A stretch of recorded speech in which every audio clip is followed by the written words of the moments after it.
Alright, some of you guys messaged me about this new add-on aircraft released for the Microsoft Flight Simulator, warning me that it's probably the creepiest add-on I'd ever seen. So let's give this a bit of a try. This is the short Sunderland. I'm now spawned into the Flight Simulator on water. Let's give this a bit of a look.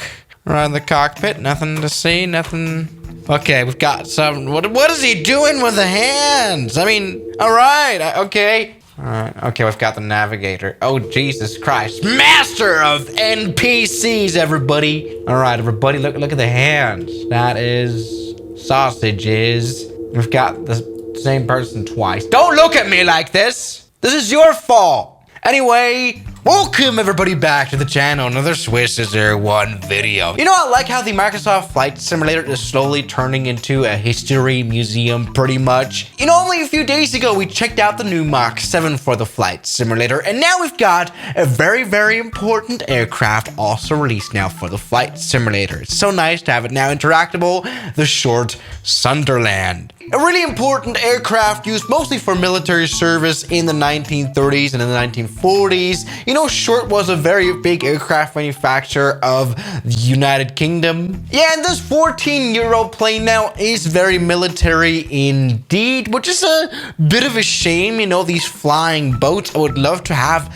a plane like this as a passenger variant. I mean, you know, this was probably used for passenger usage as well. But well, yes, something about these flying boats back then was that these were extremely luxurious. Probably the most luxurious flying has ever been as a general. I mean, look at this. That's the coolest thing I've seen. I mean, look at this dining area. That is not. Look at that carpet. Very fireproof is for sure. Look at that. I mean, that is absolutely beautiful. It's a shame that we don't have passengers like this, but we have whatever that is. This add-on plane is 14 euros, and you know, we don't really expect too much for that quite low price, and you don't get too much for it either. But let's check this out anyway. Jesus Christ, you should really work on that posture, mate. Now, I'd like very much to see inside of the plane the proper cabin. This did even have a cabin, yes, but you cannot do that. It's not animated here, which is a shame. But this little bomber back in World War II was mostly used for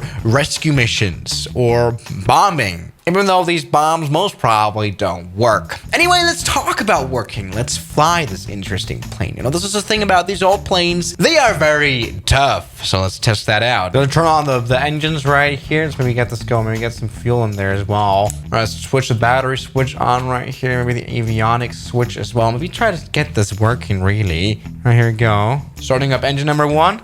And it is working. It is turning on. So that is great to see. Come on, work. All right, come on. Oh yeah, very realistic sound. Yeah, let me tell ya, it's not that crazy, this cockpit. Maybe a bit overpriced, even 14 euros. It just, come on. Or maybe it's me who's the problem. But there we go. I mean, you can start on this plane, but I'm not patient enough for all of this. Great one. All right. Now, something that is always very impressive about these flying boats is, of course, the fact that they're amphibian. And pretty ugly. Look at that landing gear. How is that able to carry this? Wait, is it even amphibian? Can it take off? It can. Barely. How is this working? It's not working, is it? Is this plane amphibian? It's not. Hey, great video. Okay, come on, let's take off. There we go. And you know, it's not even getting less creepier. We've got more people here. Got some other guy here. This was more of a combat scenario of a bomber, which is interesting to see. It is still a very ugly airplane. All right, correction. This plane is not an amphibian plane. That's it's very useless, actually. Even though I'm pretty sure you can lot airlines it down here if you want to. Anyway, what is always nice about these old planes is definitely the windshield visibility. You know, back then, this was all about visual flying and rescuing people. You know, we've got the good old the searchlights here. There we go. Let's turn them on. Let's not try to crash, by the way. Something we did have in the 1930s is flaps. Wow, features. All right, let's land here. The sound is not great, by the way. Not good sound design. All right. Yes, that's been a landing. There we go. So it turns out you didn't even need to land this plane on water. You could even land this on runways, which is good and stuff. All right, you know what, I guess. Let's maybe try to find a small lake here somewhere in the Rocky Mountains. Oh, funny. Spawned into a lake in Colorado. It's not even recognized as one. It's literally a solid surface. Good lake. Thank you very much, Microsoft. All right, let me try now the Alpine Mountains. This is a proper lake now with a dam. You know, on this channel, we always try out these short runway tests. Maybe try for a short lake test and stuff. Even though I'm pretty sure this plane is extremely careless and it doesn't care. And it is not a big problem at all. Let's take off. You know what? I don't think I'm giving this plane the video it deserves, right? This is not too much historic background information. But it's looking fine. Come on, let's take off. Stupid. Why is it not? Come on. All right, take off now. Oh yeah, that was a bit strange. But there we go. The Sunderland has taken off. This is a very pleasant surprise. I'm gonna try to land here now also on this lake. This is, by the way, very weird French flag here. Is that normal? All right, come on, let's land. And this literally sounds like a trash can. I'm not a fan. Come on, let's land now. Yes, there we go, on the water. And how quickly are you able to stop on water? I wouldn't imagine so much. Let's find out. Is the friction of water gonna be enough? Come on, come on, come on.